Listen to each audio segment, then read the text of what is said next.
Welcome to the show. All sorts of sports. All sorts of sports. I didn't even say it yet. Sorts of sports. You waited All to get sorts it long. of- all sorts of All sports. sorts of sports. Sports in that ass. Sports. All right, welcome back to All Sorts of Sports, episode in whatever. that ass. Fam, what are you doing? In that ass. Sports in your ass. Sports in your ass. Sorry. Can you switch back to normal now? He's got it. You sure? You got butt cheeks in his hair. I kind of like having the butt cheeks in my hair. Okay, I'm back. Thank you. This is like fucking ridiculous, man. He's been waiting 20 minutes just to do that. Really? Yeah. You did it before you got on. Yeah. I've been you playing did? around with it before you got on. I had no idea. I'm saving all my Raiders hatred stuff for later. That's right. All right, so I don't know what episode this is. I don't care. 82. 83. Sorry, I wrote down 83 and then I said 82. Oh, fair enough. All right, episode 83. So we're gonna start this off by reviewing the Thursday night game. We have a topic or two, and then we're gonna go into our picks for next weekend or this weekend. All right, so Thursday night game, first game of the season, Buccaneers versus Cowboys. Bucs won. We all thought that was going to happen, but it's the manner that the Bucs won that it was. First of all, Tim the Tap Man. I don't know if anybody here is a gamer. People that watch us. I know he's a huge Twitcher. Well, now he's on YouTube. Whatever. Yeah, he's a Cowboys fan. He tweeted with 1 minute and 38 seconds to go. He's like, "I'm so happy right now because we're going to win this game." And then Tom Brady had his head down like this, sitting on the bench. And you knew if they gave Tom Brady back the ball, he wasn't losing. And so Tom Brady did what Tom Brady does. What a game. What a great game. What a great opening game. And the fans were there. I had an erection the entire game. I was happy for Dak Prescott. So It was a great game. I think it kind of showed why I picked the Cowboys to win their division. Like, I don't think any of the other teams could compete with Tampa Bay like that in that shitty division. And it's like and CD was great. He was very surprisingly good. He dropped a couple balls. He did. You're right. He did. Like, Amari was great. CD will have to be better. He dropped that crucial pass that really kind of cost him, I think. Diggs, like I told y'all, defensively, a lot of people shit on the Cowboys defense. Diggs did what the fuck he was supposed to do against Mike Evans. He fucking held him to what was it, like 3 catches, 24 yards or some shit. And that's what I mean by this Cowboys defense. They won't be a great defense or even a good defense. They'll be like this, kind of like the Saints were when they won that Super Bowl, but the Cowboys won't win the Super Bowl. But like how the Saints were like, okay, we'll force some turnovers. We're decent. Like, you won't just completely kill us, but we'll be okay, and our offense will beat you. Yeah, just keep them under 30, right? Yeah, just as long as you're under like 25, we'll win the game. Yeah. So like, and that's what they're gonna have to do. Like that's I mean, you kind of got the blueprint. Tom Brady, what's that kid? Micah Parsons? Is he the rookie? The linebacker, Man, that poor kid. Tom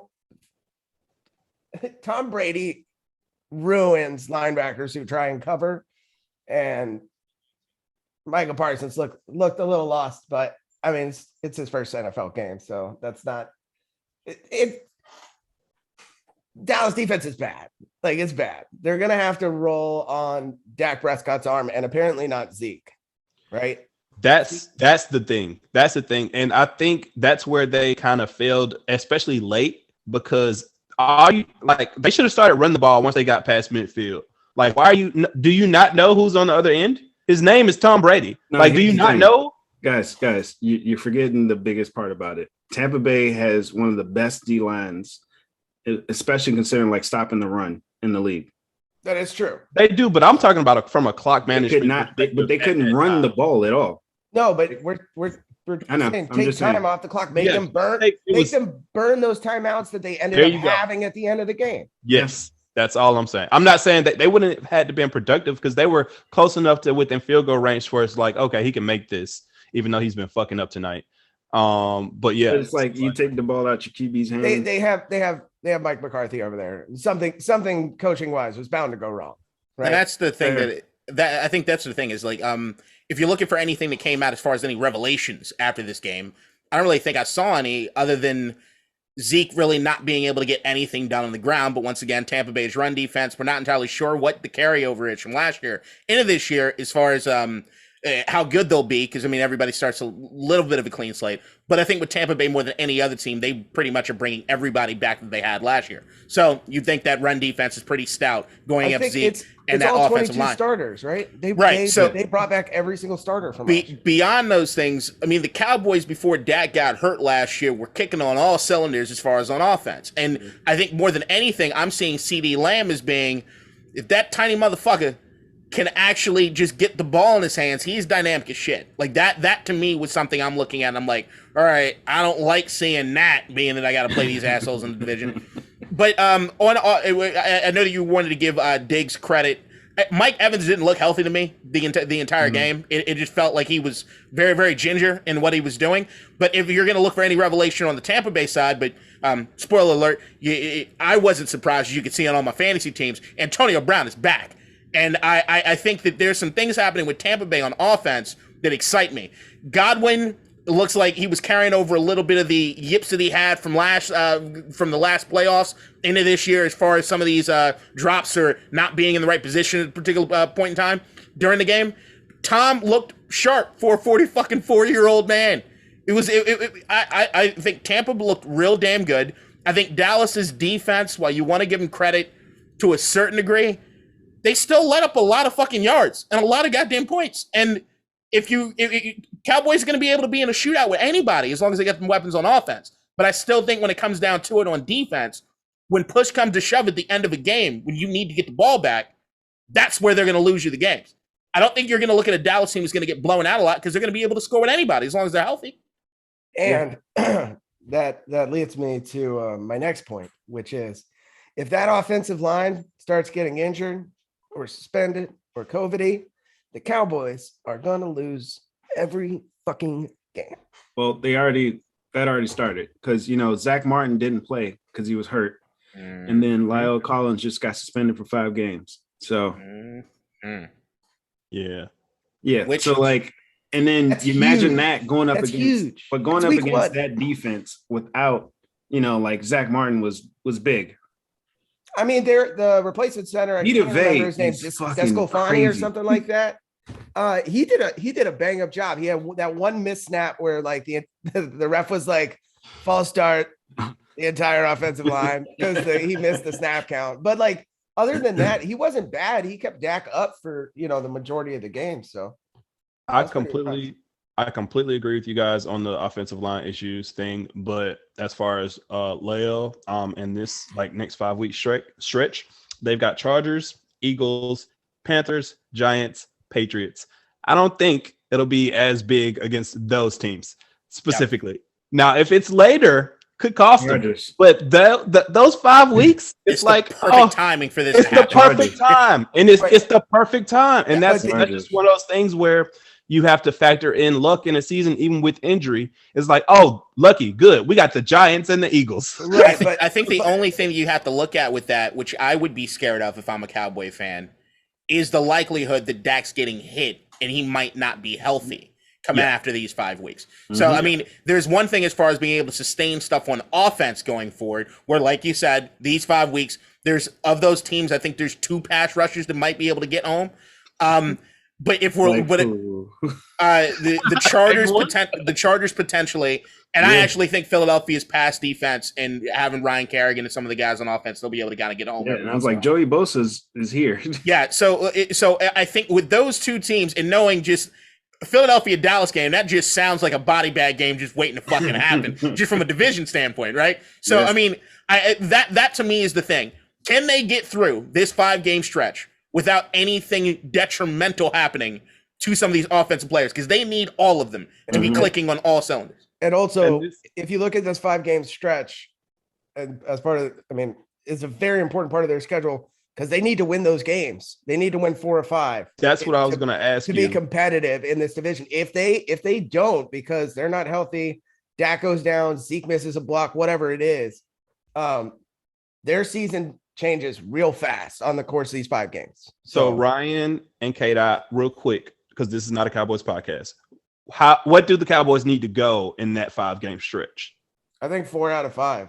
They can lose either the game against the Chargers or like Philly, but they need to win 4 or 5 because the rest of their schedule is not great. I'm going to be a little more forgiving than that. I think because of the way the division stacks up for us, I know a lot of more division games that are kind of on top of each other at the end of the season for a lot of these teams in the NFC East. I think their most important things is just making sure they beat New York and Philly. I think as long as they stay ahead of that, there's going to be a lot of teams where if you look at this division are going to be able to beat up on the NFC East, which could lead a situation kind of like a la what happened last year. So as long as you're winning up division games, you're still sitting pretty. Yeah, I think if they can come out 3-2, they'll be fine. Also, just as a closer, fuck the Cowboys. Yeah, we went too long on that. God damn it, I hate the You know what else? I Moving don't on. spend too much time on this either. So fuck the Patriots. And we're going to move on into Cam Newton being released and discussing his release. Did you guys watch the interview? Yep. Not all of it. I watched part of it, yeah. Okay. I watched You watched the clip? Yeah. Okay. Cam could be too much for my own. Did you see the hair that's coming out of the It's hat? somebody who's kind of like I'm free locking or whatever like you want to call it to a certain degree. Cam's on a whole nother fucking level. But he's always been that way though. Yeah, I know. Which is why I'll let you continue to intro the topic. No. Let's talk about it. Well, so we talked about last week as far as why Cam got cut from New England, and I think we spent a lot more time talking about it from a vaccination standpoint than anything else. Mm-hmm. I did go back and I re-listened to podcasts because I always want to see if I'm right about things, and I was close. I was a little close in the sense of what I was saying when it comes to Mac Jones and the fact that I think that if you're going to go with the rookie from a confidence standpoint, you can't have somebody as big as Cam Newton waiting in the wings behind him. And I think Cam is probably right. Mac Jones is probably going to get his confidence right when you have a personality as big as Cam Newton. Cam's not a quiet dude. He's playing music in the locker room. He gives interviews. He ends up being he's the most popular guy on the team, right? And if you got him backing up Mac Jones, while I still think from a football standpoint, it could have worked out, it really does hurt a lot of these quarterbacks. As we've talked about time and time again, there is no more fragile ego than that of a quarterback, usually. And if you have somebody kind of breathing down your neck, and you got New England fans that are used to winning, and if he goes out there and struggles, it can rock you. So I understand it from all sides. Yeah, I mean, we basically, it was either a vaccination thing, Cam doesn't want to be a backup, or they don't want him as the backup because he will be a distraction. And he basically confirmed that. He's like, Mac didn't outplay me. He's not a better quarterback than me. He's just like, I was going to be a distraction behind him. And so they cut me. I will say that the Patriots, more than any other team, they set up to win. They maybe not right now, but they obviously they do a wonderful job of putting themselves in a position to be successful. If not this year, then next year. And I think that's what they're doing. They don't care who you are. They don't care about your feelings. If you need to go so that their team is in the best position to win going forward, you're going to be cut. So that's what they did. I'm shocked that he was surprised about it, though. Also, like, nobody talked to him. No, he probably thought he was just winning the competition, and because from what I heard, he was looking great in practice. Like Cam was apparently looking good, making throws arm was fine or whatever. And I guess, you know, he was just kind of shocked that way. But yeah, I agree with you guys. I think it was definitely like, it makes sense. I think Cam's right. But you remember the reason why he had to sit out those extra days was because he did the whole like appointment outside of team facilities or whatever. Apparently, Cam said that doctor diagnosed him with the Liz and Frank injury. That's how you say it? Liz Frank. Liz Frank. Yeah. So a Liz Frank injury. Oh, sorry. And those linger. So Cam might have fucked himself. Yeah. That's not something himself out of a job in the league. He might have. He might just have. I think this we might. I would not be surprised if we've seen the end of Cam. He does it, is eager to let people know he's okay with being a backup, which I think helps to a certain degree, because I think last year the rumors were one of the reasons why he doesn't get picked up as long was because Cam's going to want to be a starter. And if that's not the case, okay. But once again, we still saw what the market was like last year for him. Wasn't a lot of people bagging on that door trying to get to him. And now after this, there's the unvaxxed shit. There's how outspoken he was even in this interview. Some teams might not even want you to be that outspoken. So, I mean, then on top of all those things, a Liz Frank injury is one of those things that just linger and could be an issue. And anybody looking to say, well, we're going to sign this guy for him to be hurt on our team doesn't make any sense. Yeah, the more that comes out about this and the more that he talked about it, the more I was like, maybe there were some reasons unbeknownst to us, why it took him so long to get picked up. Agreed. Like, cause he's a former MVP quarterback. So like, there has to be external reasons. Maybe he's hurt more last year. I don't know. Maybe he's broken. I don't know. But I wish him the best of luck. I think Cam's a good dude.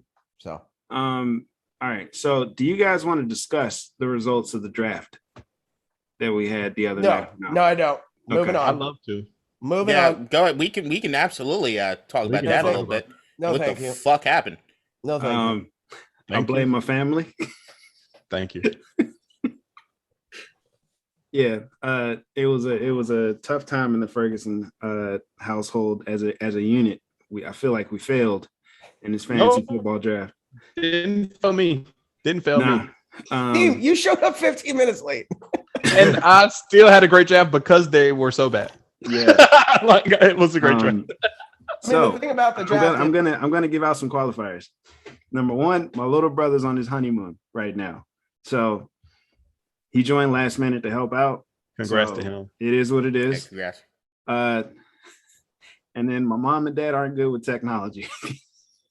Yeah. So my mom was like, "Oh, I picked Tom Brady," and then she was like, "No, but I don't see him. Oh, I pick again? All right, let me pick Aaron Rodgers." And I'm like, "Mom, you just picked two QBs, back to back, 2 high-end QBs, back to back." Yeah, in a 1 QB league. That's why that happened. I was like, I had Tom Brady and Aaron Rodgers on my pick list, and then they were gone. I was like, huh. Oh, and I took Josh Allen from you. I'm sorry. Ryan was like, "There's a run on QBs right now." Yeah, I was like, "What the fuck is this? A 2-quarterback league?" Yeah. Well, that's why I ended up with fucking Joe Burrow as my number one, because when it came down to it, there was no one left. But I'm going to be checking the waiver wire, because if there was any indication, I can imagine there's going to be some really interesting players that are sitting there for people to pick up going forward. Actually, no. Like, my mom doesn't drop anybody ever. Hold on, this is not her first foray into fantasy football? No. Like, she was in the league last year, and it's hilarious to look at her, like, do her research, because she's like old school. Like, she had a pen and paper and she was like writing notes. I'm like, "Mom, you could just use an Excel sheet or some shit. Like, don't sit there and just write in a notepad." So yeah, but I'm gonna put this out there. Mm-hmm. Things happen in fantasy football, right? Injuries, things you can't really like. If I lose badly in this league, like if I don't make the playoffs, I'm never playing fantasy football again. Really? Never. Okay. This is one of, like you're How in a mock playoffs. Oh shit! I should have asked that first. Yeah, I think it's only 6. So. Oh yeah. Now, if I don't make the playoffs, I'm never playing fantasy football again. Like that to me. You join one of those mock drafts and you're like, "Oh, you fuckers aren't taking it seriously." She's above you. I'm not saying that if they finish above me. I'm saying if I finish badly. All right. Things shake out in the fantasy football season that you don't quite know. Like, half my team can be decimated after fucking week 1. Like, you don't know. But I'm saying that just seeing what happened during that draft, that's one of those things where, like, when you go to a mock draft and motherfuckers ain't taking it seriously, you're like, well, this is a waste of my time. It's what it felt like. The only reason I placed third, which is cash in my big league last year, I was playing against Jalen Hurts, and if he had gotten 4 more yards, the other person would have won. But Peterson pulled Hurts, and so he could not possibly get any more points. So I won by 0.8 points. That's tough. That's tough. And a qualifier for me, I had 4 drafts at the same time. I had 2. Timing issue. So that's a you issue. No, it's like what can I do with all the other commissioners setting a date at the same time? You set the date for this one. No, I had like drafts the next day, which is my wife's birthday. So like, what am I supposed to do? You might have to. They moved drafts. They moved the date of the other drafts to our time, like after, and I wasn't gonna do that to y'all. I wasn't gonna just move that just because. I mean, Key might have been on time. No, I would just take the L. I just forgot, man. But it was a good 2 picks because my first 2 picks were Jonathan Taylor and Travis Kelce. I was gonna get Travis Kelce anyway because that just fills that whole tight end void for me. And I was like, okay, great. And I got Taylor, which I'm not super high on him, but I'll take him with that Colts offensive line. Like if they can't run, if they can't throw the ball, which they might not be able to, he might be all they got. Exactly. And they'll throw him the ball. Don't sleep on Pittman. All right, let's get into our game picks now. All right, so I have this board here. I don't know if you can see it. Can you see it? No, don't just whatever. All right, so each week I am going to tally up our picks and then how many we got right or wrong. And then at the end of the year, what do you guys want to do for the winner? What do you guys want to do for me? You ain't winning. I did good with the playoff picks in the NBA. I won that, but we didn't really keep track of it. But okay, sure, fine. I won't win. Okay. I don't know. Let's get together. Someone's got to buy the winner. You got to chip in and buy the person a bottle or some shit. I don't know. Of what? Of their choice. Okay, cool. Bet. All right. Under 100, motherfucker. Hold on. No, you gotta say like $100 bottle of under 150. No. Huh? Under 150, that's fine. That's fine. Under 150 is fine. If I win, more than one of you fuckers learn how to edit to help me with the podcast. Fair. I'm already looking at videos, man. Hey man, you buy me y'all give me a MacBook, I got you. I know how to edit. I ain't got goddamn MacBook. You work your way up. You get a Dell next, son of a bitch. Wait, did they give you a computer yet? You're getting an Acer. Oh, I got a MacBook for work, but I can only use it for work. All right, moving on. Let's do our week. We're talking because that sounds very similar to somebody else's situation right now. Yeah, I want to be alone in this shit for a minute. I know this. All right, so first game we have Jacksonville versus Houston. I don't really care for this game because I think Houston could possibly win only 2 games this year. This might be one of the only ones they win, but I'm picking Jacksonville. Yeah, Jacksonville.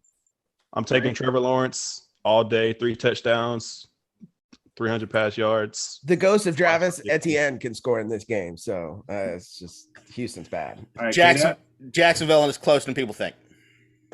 Agreed. Well, Vegas thinks it's going to be close. They got it Jacksonville -3. So, all right. So, hey, shout out my boy Tyrod. I fucking love that you're playing in the league again. I thought last year was the end. I love Tyrod Taylor. Yeah, I'm pissed off at what the Chargers did to him. I mean, he got another shot at it. Thank you also, Deshaun, for getting Tyrod another chance. You got a shot. I forgot about that. All right. So next game, the Chargers versus the Washington football team. Now, I already have 2 picks down. I'm picking the Washington football team, and so is K-Dot. I already know you are. What about you, Ryan and Keem? This one's tough for me because I was saying this earlier today. This game could be Washington wins 17-14 or 17-10. Or Justin Herbert comes out and fires for 400 yards. I'm gonna go with Washington because I think that defense is that good. And in my stomach, it doesn't I already feel sick about saying that. And I'll probably be wrong. You know what? No, Chargers. Sorry. I can't do it. Chargers. Yeah, it's too many unknowns. I think the Chargers are gonna force some turnovers too. So yeah, I'm gonna go Chargers. The Chargers.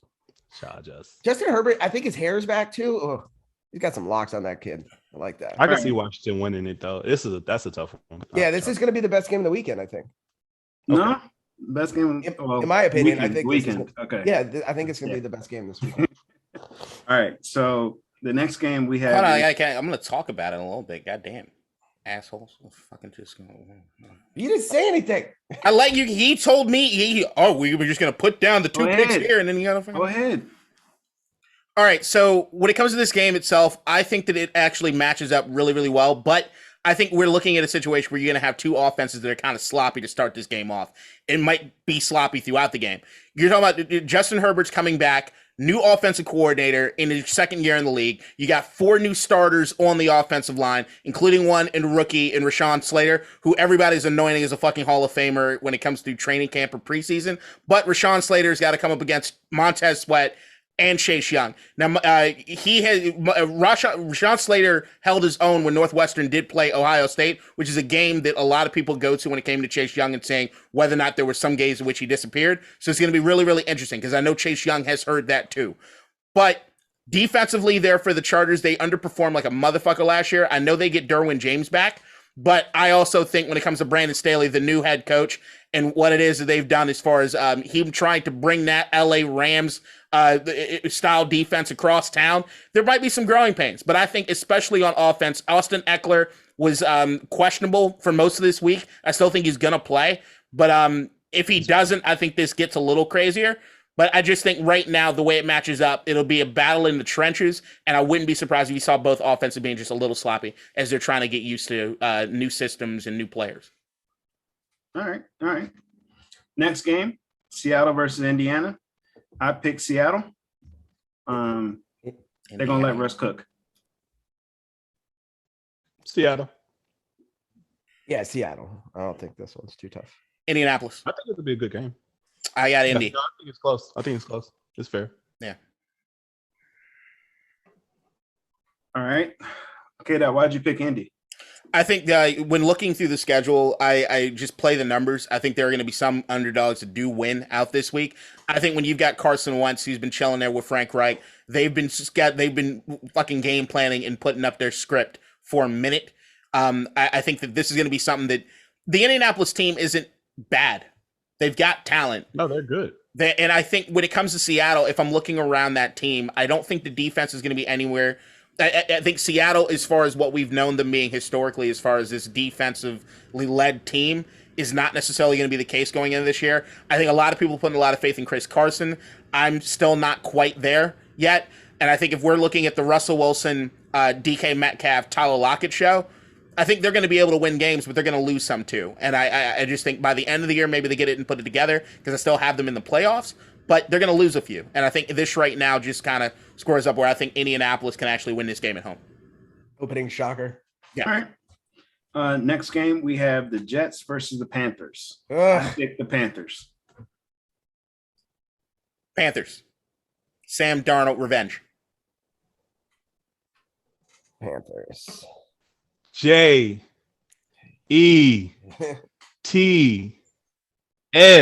I do like Zach Wilson. Jets. Okay.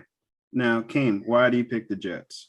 Just off some bullshit. I just think this is an upset. I have no logical reasons. I just think they upset them. That's it. Right. I was like, because it's a lot easier for me if we all pick the same team. I could just put a line straight down. But now I also think the Jets have the best quarterback on the field. Not that matters. I like Sam Darnold. Baby. I do too. Yeah, I liked him too, but he failed me. Next game, I'm assuming we're all going to pick the same team here. Minnesota versus Cincinnati. I pick Minnesota. I got Minnesota, but this was a game that I actually struggle with. I think Cincinnati is going to be objectively bad this year, but I also think Joe Burrow in some areas are going to be able to put together some wins. Yeah, I just don't have a lot of faith in Cincinnati. I think that we'll give it another year of Burrow getting his feet under him, because coming back off that injury, there's a lot of times where, as far as his mobility, he might not be as comfortable as he would be. So maybe there's a slow burn even before he even shows anything. I just think Minnesota just has too much talent on offense going up against Cincinnati defense. Just bullshit. Yeah, I'll take Minnesota as well. I'm taking Minnesota. I disagree with K-Dot as far as like Cincinnati being bad this year. I can see them being the third best team in the AFC North, which I guess is a thing, which is what second best division in football. And so like I think they'll be like similar to Washington, but the opposite. I said this before, where like it's all offense.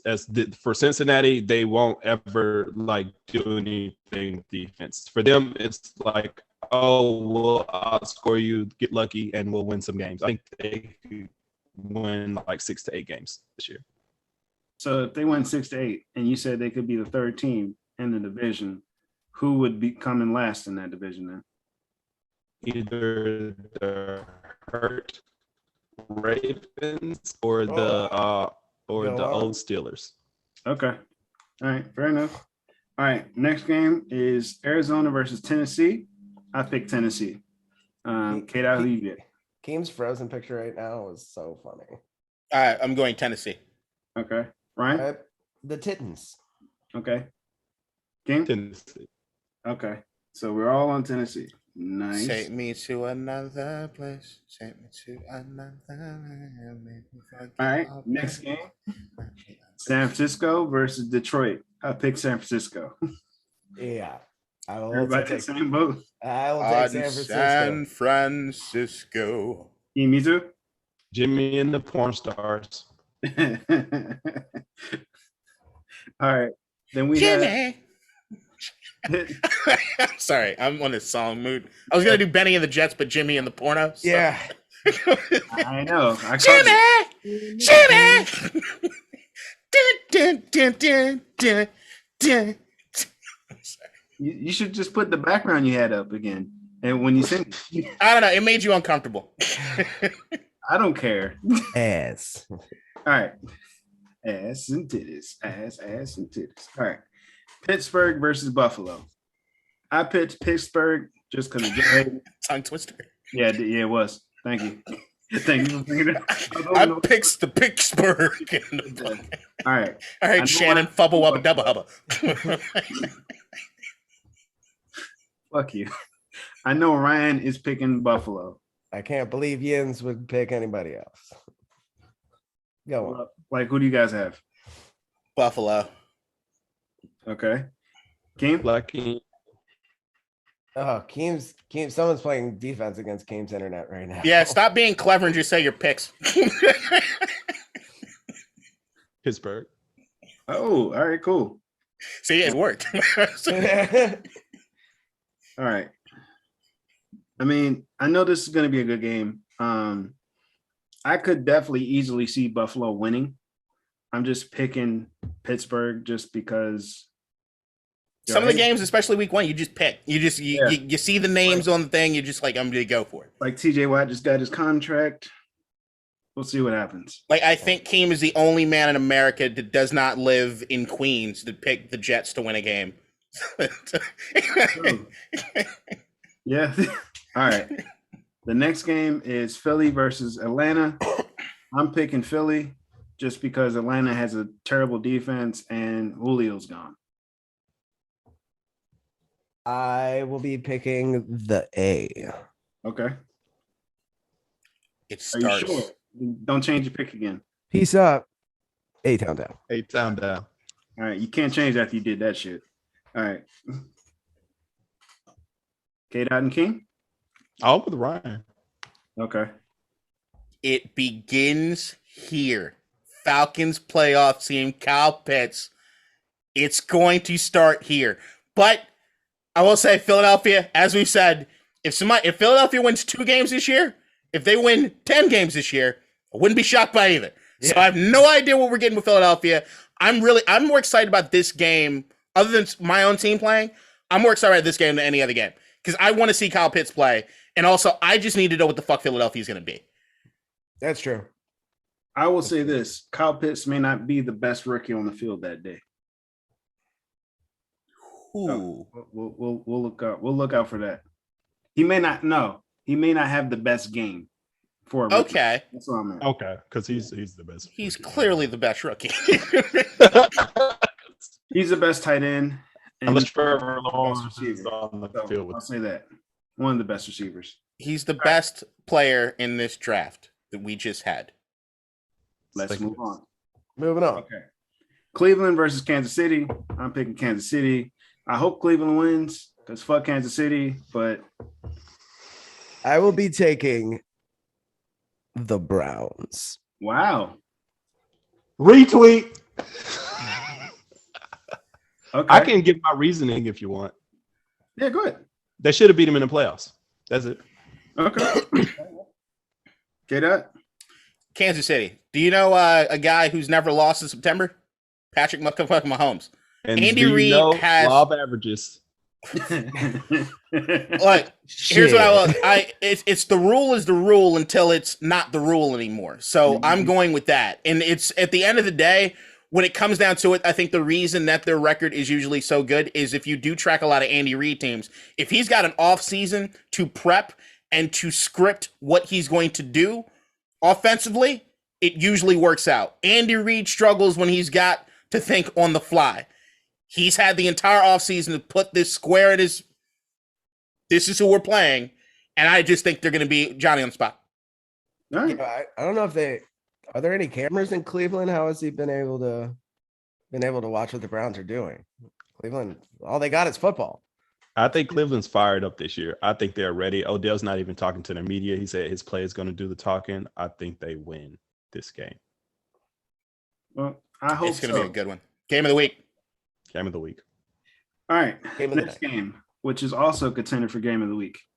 Green Bay versus New Orleans. I can see this being a shootout. People are sleeping on Jameis, and that fucker might throw for 500 yards. I think he probably 5 closer. interceptions. Yeah, I think he's probably like Look, 500 yards, 5 touchdowns, 5 interceptions. I'm picking Green Bay, though. That's me on Madden. yeah, I'm taking Playing Madden. I'm Jameis taking- is Madden QB. me on Madden. I'm taking Green Bay. I know, and I know the Saints do really well.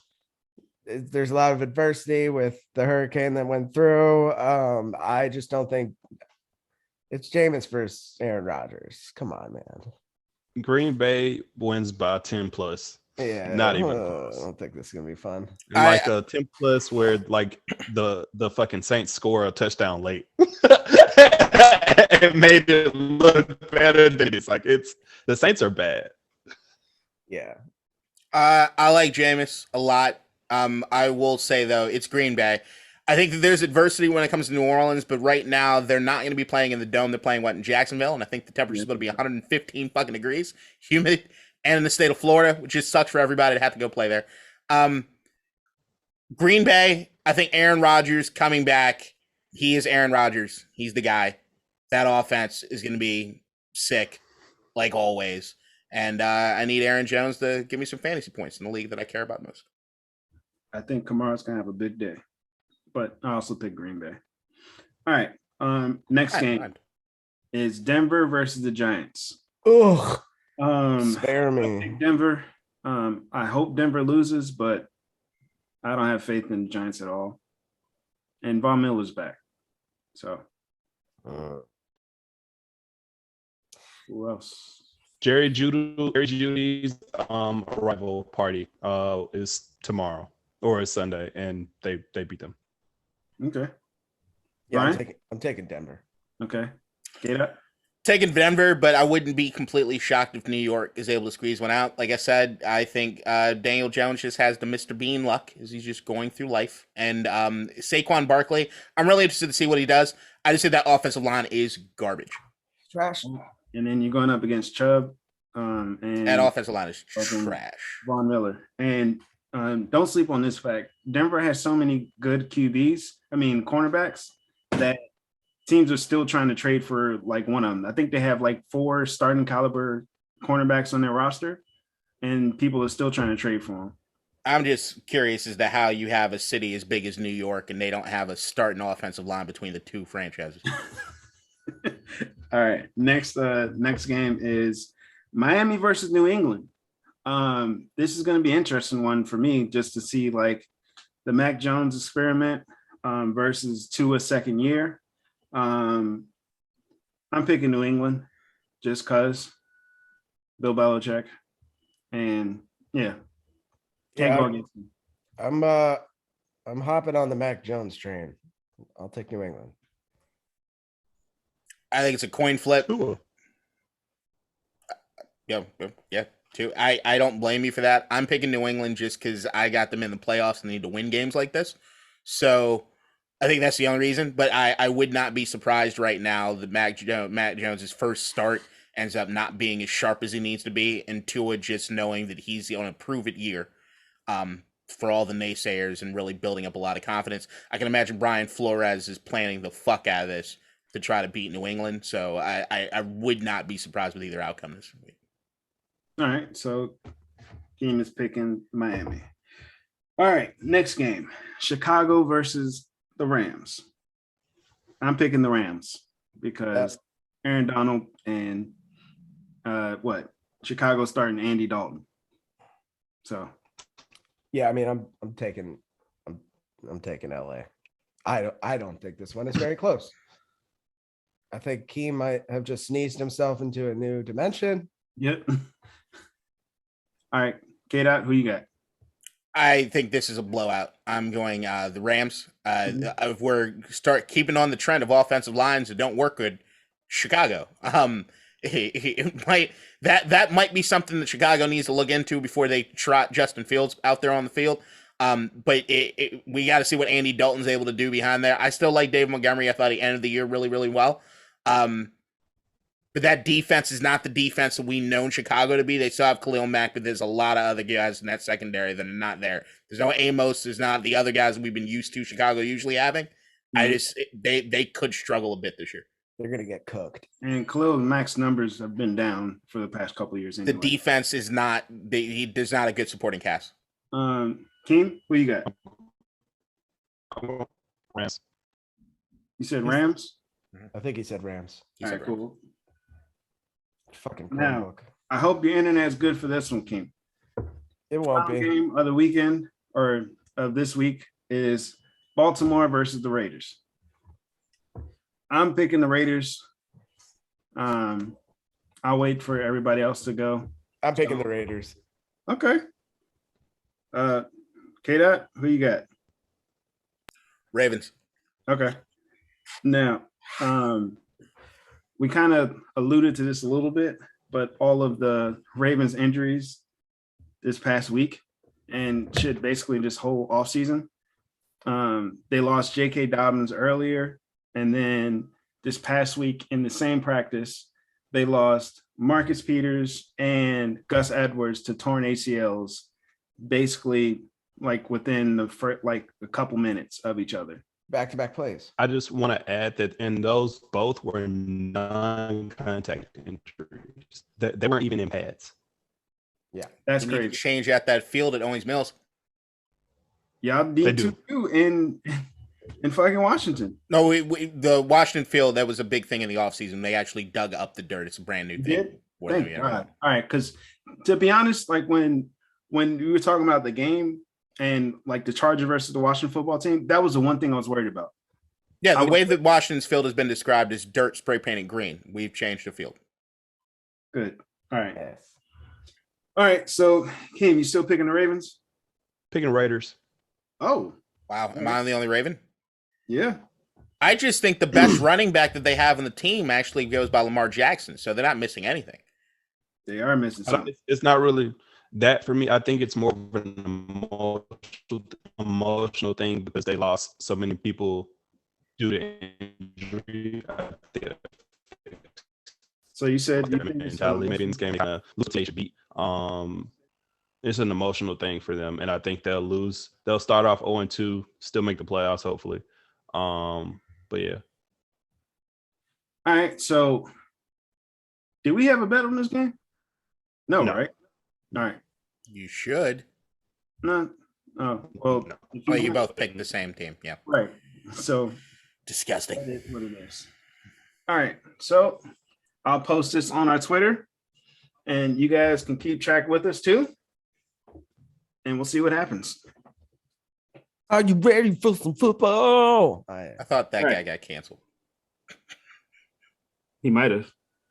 I mean, I feel like everybody will at some point. Yeah, it's just Matter of time. yeah. He was worse than others. Clock's ticking. What do you? Well, no, I ain't. All right. All right. So Little final tease. thoughts. Final thoughts. I guess I'll go first. Give you time, guys, some time. First, shout out Brunch Gods. They helped a lot during my brother's like wedding, like everything. Bunch of groomsmen. Shit was great. Move, get out a little bit so you can see it. Yeah, I was going to after. Real. Then also, I want to shed a little bit of light on the WNBA versus Panini situation. Panini just released this year's version of the WNBA Prism cards, and there's been a lot of issues that just highlighted the fact that I don't think Panini even cared about the WNBA and the things that they did. Like, there's no way you would see a card where they'll have like Patrick Mahomes, but they put Justin Herbert on it, like a type of shit. Or they'll have Adrian Peterson, even though he hasn't played in a few years. Or Adrian Peterson this year with the Washington football team name, but he's in a Minnesota Vikings jersey. Like, these type of mistakes shouldn't happen, especially on this level, especially considering how much money is going into cards now. So, yeah, they're getting heat for it, as they should. It needs to be a lot more heat, in my opinion. And I mean, we're just doing our part in talking about it. WNBA is going to be about all they got in 4 years, so they better get their shit together. And we wonder why. Yeah, because of shit like this. So, yeah, I just want to shed some light on it. It deserves to be talked about. And I hope people hop on this train and give more heat because they deserve it.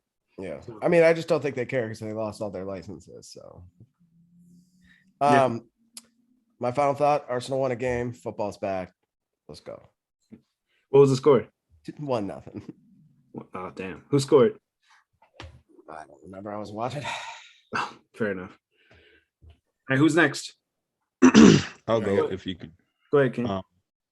I just feel bad for all of the Ravens guys who got injured, especially Marcus Peters. He's like a super good dude. Like, he's also hilarious, like, and talks shit and backs it up. And I just feel super bad for him because he's just a real one. And so I hope him and Gus Edwards, J.K. Dobbins, all come back healthy and next year and hopefully try and make a Super Bowl run. But love Marcus Peters. Yep. Love him to death. Same here. All right. K-Dot. So I want to start off by saying rest in peace, Michael K. Williams. Great human being, good guy, and just phenomenal talent. If you want to hear probably the best words I've heard spoken about him, and it was in his presence, if you go online and type in Wendell Pierce, who played Bunk on the Wire, he has a hell of a thing where he's standing right next to Mike, and he goes about just how important and the reasons why he's important, and I think it's something that's well worth watching. Beyond that, the only other thing I wanted to say was that as we record this, it's the 20th anniversary of 9/11.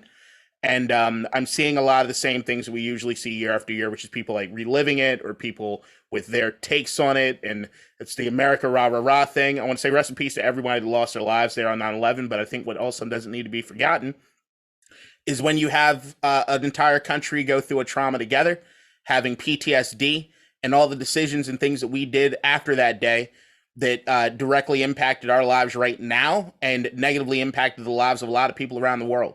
And unless we can have the conversations on ways in which we can make sure that we do things differently, we're just going to see repeats of the same thing over and over and over again. And when you got stuff like Afghanistan that's been in the news recently, I just think it's really important for us to look back and realize the errors of our ways as a society, the errors in our government, in all the decisions we've made out of fear after 9/11 that have directly ruined a lot of things. I could draw parallels to a lot of what's happening as far as police brutality with that day, with the militarization as far as the police. I can look as far as the bombs that we dropped over in the Middle East, expecting to eradicate terrorism, and all we did was create new ones. That is something that I think that as much as people are being rah, rah, rah America right now, we need to also hold ourselves accountable and making sure that we don't fall for the same bullshit ever again, because this is the legacy and we're forever living in the shadow of that day. And I just think it's something that we really do need to have conversations about and really think through thoroughly. America. Thoroughly. Definitely rest in peace, Omar. Yep. All right, y'all. Love y'all. I'm out. All right. Well, football's back. It's great. And if you didn't know, now you know. I'm a fucking god. That's what's up. Peace out, bitches.